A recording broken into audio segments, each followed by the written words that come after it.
Hey guys, Merry Christmas. It is the final week in December and we're talking about humility as a character trait. And as we celebrate Christmas this week, it would be very appropriate to talk about the one person who is the most humble and his life and his legacy that he left. And so of course we're talking about Jesus. We're celebrating the birth of his birth at Christmas time. And it is a very joyous occasion because he came down not only to live among us and to teach us and to show us who God is, to give us a real, person in skin that we can identify with, to see what God is like. But he came as a baby. He didn't come with a big, bold, with a parade and trumpets and this grand entry and to say, here I am. He actually was born as a baby and arrived on the planet just like the rest of us. And so he humbled himself in that way because, of course, he's God, 100% God, 100% man. And so God humbled himself, put on human skin, and arrived as a baby just like the rest of us arrive on this planet every single day. Then as he grew up, there's not a lot written about his childhood other than to say that he was obedient to his parents and he was under their, he didn't come out and say, okay, well, I'm God, I don't have to listen to you. He was a humble son. He submitted himself to his parents, to his earthly parents, Mary and Joseph.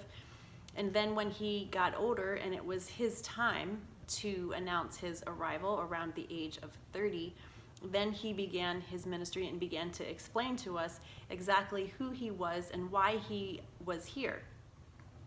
Now, a lot of people were confused by this because when certain people got wind of the fact that he was the king, they said, okay, well, yes, we're ready for that, because the Jewish population at that time was under Roman rule and they were very cruel. So this was not a good thing to be under their rule. This was something that was causing them a lot of strife and a lot of grief in their life. And so when Jesus comes along and says, I'm the king, well, he didn't say it like that. He was much more humble. But they're saying, okay, well, let's, yay, the Savior's here, and let's give you, a kingdom, and let's fight, and let's, take control of our own Jewish community. And Jesus said, no, that's not what I'm here for. I am here as the Savior, but I'm not here to have an earthly kingdom. I'm not here to establish a kingdom with soldiers and all that kind of stuff. I'm here to establish a heavenly kingdom. And so it was quite confusing. A lot of people, and then of course the religious leaders of the day, they got very jealous because a lot of people were following Jesus. But again, in his humility, he didn't throw it in their face. He didn't have conversations with them to say, haha, I guess you're not doing your job. They're following me instead. He didn't have big rallies. He didn't have big fundraisers. He didn't put out flyers to say, hey, I'm here. Come follow me. He didn't do that. He actually went to the outskirts. He actually went to the fringes of the community. So the women, the disabled, the homeless, the poor. And he hung out with the even the tax collectors, who were extremely hated in that day. So I guess nothing has changed in 2,000 years. But he hung out with people that the religious leaders wanted him to hang with them, to give them credibility, to hang out and have the good food, the good wine, and all the highfalutin places, the palaces and whatnot. He wasn't about that at all. He hung out with the common people, the humble. He was humble himself. And so he didn't flaunt who he was. He invited people to come and to be with him. And in that way, he talked to people one-on-one. He healed people one-on-one to prove who he was. All through the book of John, you hear him say over and over and over again that, he is the Son. He is the one that they've been waiting for. He is the Savior. But he does it in a way that is controversial, as opposed to, going on Oprah and making this huge announcement and then having this big, convention and this big rally where everyone's, yay, holding signs. It wasn't like that at all.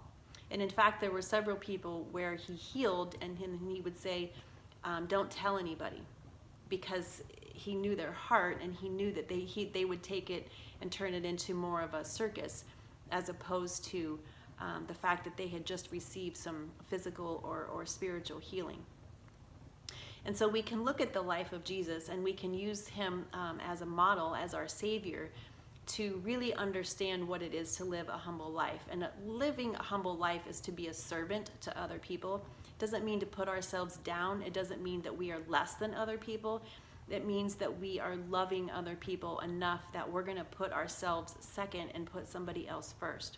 Certainly in our marriages, this would be ideal if we were to put each other first, not because we want to be a doormat, or not because we're not going to have any of our opinions or our wants or our needs or desires, but because loving someone means that we are going to put their best interest first. And in that way, it also helps the team, because our families are a team, our marriages are a team. And when we are for the team and for the other person, as opposed to always being about ourselves and our own needs, then that's when peace and harmony is going to come into your house. And the same way with our coworkers, our neighbors, our communities. When we serve one another, when we see a person that obviously needs help, or maybe there's someone that maybe it's not so obvious that they need help, but we come around that person, and maybe it's just a simple conversation. Maybe it's just a simple, hey, how you doing, or a hug, or maybe it's something deeper that hanging out and becoming friends, or bringing them dinner, or even just quieting our mouths, and maybe it's just not saying the things that we really want to say. That is also very helpful. Social media, for example, when we go on and we're putting groups of people down, certain political groups, certain ethnic groups, people that are drunk and they're half naked and they're stumbling all over the place, and people post the video online and everybody makes fun and everybody makes demeaning and shameful comments. That's just not kind, and it's not humble. It's very arrogant and very selfish behavior. And so when we look at the life of Jesus, he never boasted, he never bragged, he was never prideful. Even when he was being beaten, he didn't even defend himself, because he knew who he was. He knew that no matter what he said, they were not going to agree with him, or not going to stop doing what they were doing. And so even to the cross, when he's hanging on the cross and he's bleeding and dying on the cross, still he's thinking about his mom. He tells John, please take care of my mom for me. He's still not thinking of himself. And so as we read through the book of John, of course Matthew and Mark and Luke are good resources as well, to understand the life of Jesus and to understand who he really was. We can learn from that, and we can take that the time that he was here with us on earth, and really embrace it and learn how to put ourselves second, and what that really means, and how to really love each other without losing ourselves. It's a fine art. I'm still learning. So this year we have gone through this entire book. I'm so proud of you guys for hanging in. I'm so proud of me for hanging in. So this is the journal that we've been following all 52 weeks for these videos. You can get it on Amazon. Write Your Life with Grace has wonderful places in here to journal, and there's all types of meditations and quotes and all kinds of stuff in here. So this is a great gift. Buy one for yourself, buy one for the person that you are giving a gift for, a Christmas gift. It's a great stocking stuffer. And pick this one up as well. No arms, no legs, no problem. This is the memoir of Bob Lujano. It's a fascinating story. It has 51 or 52 5-star reviews on Amazon. So you can pick these up as a pack, and we're getting ready to start January, so you can start completely over in this journal. It doesn't have any years, it just has a perpetual year for the months. So get these on Amazon. They're both available. Thanks guys, and we will make one more video to wrap up the year for New Year's. But thank you so much for hanging in with me for this year, and let me know what you think in the comments. Happy New Year. Merry Christmas.